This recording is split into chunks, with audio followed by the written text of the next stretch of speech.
भाई लोग आखिरकार काफी ज्यादा लंबे इंतजार के बाद सोल लैंड 2 के नए एपिसोड्स आ गए हैं और इन्हें लेट करने में भाई लोग मेरा कोई भी हाथ नहीं होता है, बल्कि ये आगे से ही लेट आते हैं। लेकिन चलो और ज्यादा देरी ना करते हुए इस एपिसोड को शुरू करते हैं। इस एपिसोड की शुरुआत में हम जुई चैन को यहाँ के सामने देखते हैं, जहाँ पे जुई चैन कहता है कि आखिर हम कब लड़ना शुरू करेंगे। इस बात को सुनकर यह मुंह बनाते हुए कहता है कि फिलहाल तो नहीं, और यहाँ की सिचुएशन के बारे में पता चलने के बाद ही हम एक्शन ले सकते हैं। लेकिन इससे भी ज्यादा इम्पोर्टेंट ये है कि इन्हें मात कैसे दी जाए। लेकिन यह कि ये बात जुई चैन की मोटी बुद्धि में घुसती नहीं है और ये कहता है कि जब मैंने तुमसे पूछा है कि हमें कब लड़ना शुरू करना चाहिए, तो इसका मतलब ये है कि हम कब लड़ना शुरू करेंगे। और अब यह भी बेचारा इससे कुछ भी नहीं कह पाता और ये तुरंत इसे गुड बाय कह के गुड नाइट कह के चला जाता है। और यह मेडिटेट करते हुए मन में कहता है कि आज की इन्वेस्टिगेशन के हिसाब से इनके ट्रूप्स का जो लेआउट है वो बेसिकली पिछले अनुमान के जैसा ही है, और सिटी के अंदर और बाहर सिर्फ डिटेक्शन सोल टूल्स ही एक काफी बड़ी प्रॉब्लम है जो कि आसमान में है। लेकिन ना जाने क्यों मुझे ऐसा लग रहा है जैसे कि जो मुझे दिख रहा है वो सनराइज सिटी की असल में पूरी पावर है ही नहीं, और मैंने यहाँ पे एक काफी ज्यादा टेरिफाइंग पावर को महसूस किया था, जिस वजह से यहाँ तक कि ऐसा भी दिखता है कि जैसे कि यहाँ पे एक लेवल 9 का सोल टूल एग्जिस्ट करता हो। लेकिन अगर 3 डोलो एम्पायर्स आते हैं हॉस्टेजेस को बचाने के लिए, वो भी अपनी पूरी पावर के साथ, तो मुझे तो नहीं लगता कि ये लोग बिल्कुल भी उन्हें रोक पाएंगे। तो डेफिनेटली यहाँ के इंचार्ज होली स्पिरिट कल्ट के एक्सपर्ट्स ही होंगे। और फिर यह काफी डीप मेडिटेशन करते हुए अपनी स्पिरिचुअल वर्ल्ड में पहुंच जाता है, जहाँ पे स्पिरिचुअल सी के अंदर स्काईड्रीम बड़े आराम से आराम कर रहा होता है, जिसे देख के यह भी काफी ज्यादा खुश होता है और ये कहता है कि ब्रदर स्काईड्रीम क्या आप उठ गए। और स्काईड्रीम यह उसे कहता है कि हमने जितना सोचा था यह तुमने उससे ज्यादा प्रोग्रेस किया है, और ऐसा सिर्फ बॉडी के अंदर की पावर को हासिल करने के बाद ही हो पाया है। और तुम्हारा बहुत बहुत शुक्रिया अपनी रूट्स को ना भूलने के लिए। और अब तो असल में तुम आइस एम्परर और स्नो एम्परर की पावर के साथ कंबाइन हो चुके हो, जो कि वाकई में काफी ज्यादा इम्प्रेसिव है। और तुम्हारी बॉडी के अंदर जो आइस एम्परर की एनर्जी बची हुई है तुम उसे एब्जॉर्ब कर सकते हो, जो कि तुम्हारी कल्टीवेशन की स्पीड को बढ़ा देगी। और इसके साथ ही साथ जो सबसे ज्यादा इम्पोर्टेंट पार्ट है वो ये है कि मैंने जो स्पिरिचुअल पावर तुम्हारी बॉडी के अंदर छोड़ी है वो भी लगातार एब्जॉर्ब होती रहेगी। हालांकि अभी जो सबसे बड़ी प्रॉब्लम है वो तुम्हारी बॉडी है, क्योंकि तुम्हारी बॉडी जितनी स्ट्रॉन्ग है उतनी काफी नहीं होगी, इसलिए इसकी स्ट्रेंथ बढ़ाने की जरूरत है। नहीं तो अगर ऐसा ही जारी रहा तो तुम्हारी ही बॉडी को काफी ज्यादा प्रॉब्लम होगी। तो यह कहता है कि हाँ मैं समझ गया कि तुम्हारे कहने का क्या मतलब है, तो क्या तुम ये चाहते हो कि मैं सोल बॉन के साथ फ्यूज करना शुरू करूं। तो स्काईड्रीम कहता है कि सोल बॉन को तुम बाद में ले लेना, लेकिन उससे पहले तुम्हें अपनी फिजिकल एबिलिटीज को इम्प्रूव करने पे फोकस करना चाहिए। तो यह मुंह बनाते हुए कहता है कि कहना ढूंढने से ज्यादा आसान होता है, और उससे भी बढ़कर इसके लिए अब भी क्वालिटी रिक्वायरमेंट्स होगी, जिनके बारे में मैं धीरे धीरे करके ही पता लगा सकता हूँ। तो स्काईड्रीम कहता है कि जितना हो सके उतना जल्दी करो, क्योंकि तुम्हारी जो स्पिरिचुअल पावर है वो करीब करीब बॉटल नेक तक पहुँच गई है। और अगर तुम्हें सिर के लिए एक सोल बोन मिल गई 1 lakh year old soul beast की, और अगर स्थिरता भी काफी ज्यादा हुई, तो ये तुम्हारी मदद कर सकती है इस मुसीबत से छुटकारा पाने में। तो इस बात को सुन के यह मुंह बनाते हुए कहता है कि ब्रदर क्या तुमने मुझे यही बताने कहने के लिए बुलाया था, और क्या अब भी तुम्हारे पास मेरे लिए ज्ञान देना बाकी है। तो स्काईड्रीम कहता है कि आखिर तुम्हें किस बात की जल्दबाजी है, मैंने तो कितने लंबे समय से तुम्हारे साथ बात भी नहीं की है। और हाँ ये भी बात है कि मैं तुम्हें कुछ एडवाइस देना चाहता था, बिल्कुल वैसे ही जब मैंने तुम्हारी मदद की थी बिंग बिंग को पकड़ने में। लेकिन तभी आइस एम्प्रेस यहाँ पे आ जाती है, जो कि इसके कनपट्टी पे धरते हुए कहती है कि मुझे बिंग बिंग मत बुलाओ। और यह इसे देख के हैरान होते हुए कहता है कि आइस एम्परर आप भी उठ गई। और आइस एम्प्रेस को देख के यह मन में कहता है कि आइस एम्प्रेस की आवाज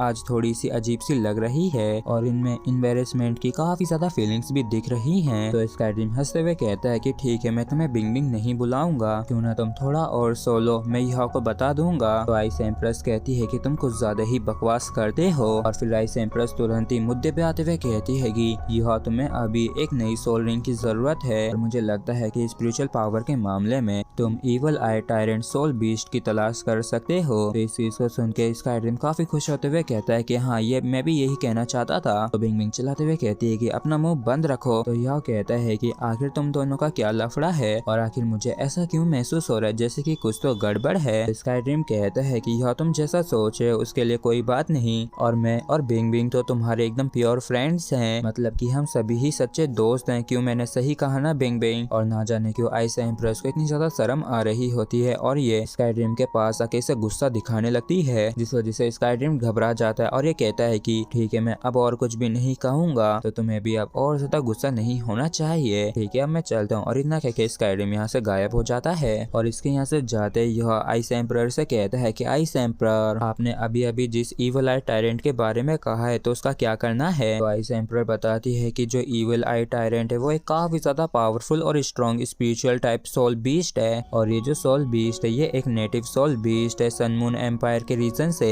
और शायद हजारों साल पहले स्काईड्रीम ने सबसे स्ट्रॉन्गेस्ट ईवल आई टायरेंट एम्परर और बीस्ट गॉड डीटियान के बीच की फाइट को देखा था, जो कि सोल बीस्टों की लिस्ट में फर्स्ट रैंक पे आता था। और वो जो फाइट थी वो टॉप 10 सोल बीस्टों के टाइटल से भी कहीं ज्यादा थी, और उस समय स्काईड्रीम खुद ही एक मोटा सा कैटरपिलर था जो कि उनका भी टारगेट था। और ईवल आई टायरेंट एम्परर ने स्काईड्रीम से कहा था कि वो स्काईड्रीम को एब्जॉर्ब करने के लिए लौट के आएगा, और उसे विश्वास था कि अगर वो इसे एब्जॉर्ब कर सका तो शायद वो फ्यूचर में एक नया गॉड क्रिएट कर पाए। हालांकि ईवल आई टायरेंट एम्परर का कल्टीवेशन 8 लाख सालों का था, और इसके साथ ही साथ स्काईड्रीम खुद भी 1 मिलियन ईयर्स का था, तो इस चीज की काफी ज्यादा संभावना थी कि वो सफल हो जाए। लेकिन स्काईड्रीम काफी ज्यादा चालू था और ये अच्छे से जानता था कि अगर ये ईवल आई टायरेंट एम्परर के साथ फ्यूज हो गया तो इसका जो ओरिजिन है वो पूरी तरीके से निकल लिया जाएगा, इसलिए ये काफी प्यार से उसे मना कर दिया। जिसके बाद उसने डीटियान को अपना टारगेट बनाया, जिसके बाद वो दोनों ही सोल बीस्ट 3 दिन 3 रातों तक लगातार लड़ते रहे, लेकिन अंत में जाके डीटियान काफी ज्यादा मुश्किल से जीत पाया, बस इसलिए क्योंकि इसका जो कल्टीवेशन बेस था वो ईवल आई टायरेंट एम्परर से बस थोड़ा सा ही ज्यादा था, और इसी चीज का इसे एडवांटेज मिला। तो यह कहता है कि लेकिन इस स्टोरी का अब क्या मतलब है, और तुमने तो अभी ईवल आई टायरेंट एम्परर को मारने के लिए कहा था ना, जिसके बाद उसकी सोल बोन को मेरे सिर के लिए इस्तेमाल किया जाएगा। तो आइस एम्परर कहती है कि बेवकूफ कहीं के बिल्कुल भी नहीं, क्योंकि ये जो ईवल आई टायरेंट है ये सोल बीस्टों के एक ग्रुप से बना है, और बस ऐसा नहीं है कि ईवल आई टायरेंट एम्परर ही सोल बोन्स को प्रोड्यूस कर सकता हो।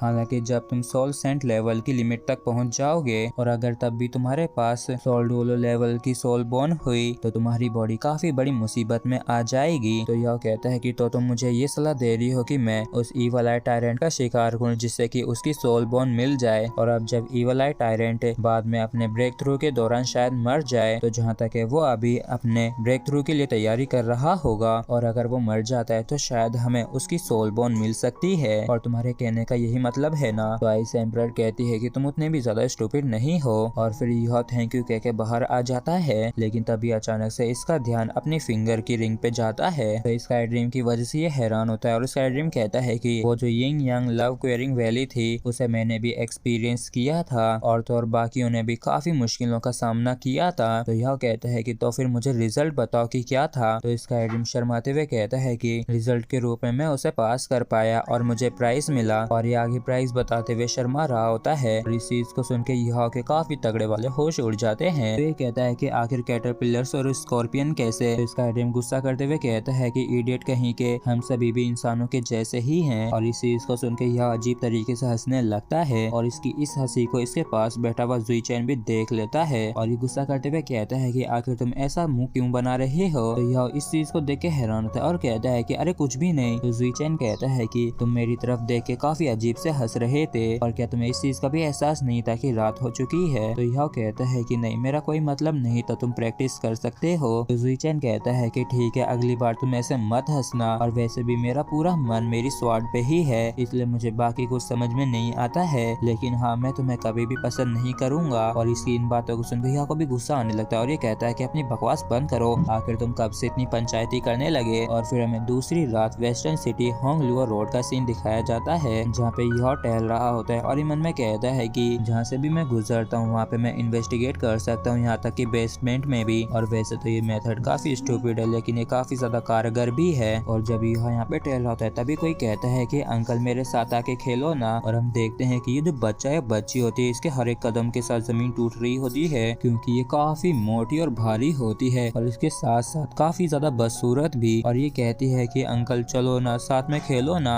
और इसे देख के यह भी मुंह बनाते हुए कहता है कि क्या ये कोई बायोलॉजिकल वेपन है। लेकिन तभी अचानक से इसके काफी तगड़े वाले होश उड़ जाते हैं, और ये मन में कहता है कि रुको, मैंने इस बंदे को पहले भी देखा है। और इस मजेदार सस्पेंस के साथ हमारा ये एपिसोड भी यहीं पे खत्म हो जाता है। अगर आप लोगों को वीडियो अच्छा लगा हो तो प्लीज चैनल को सब्सक्राइब और वीडियो को लाइक करना बिल्कुल भी ना भूलें। Thank you.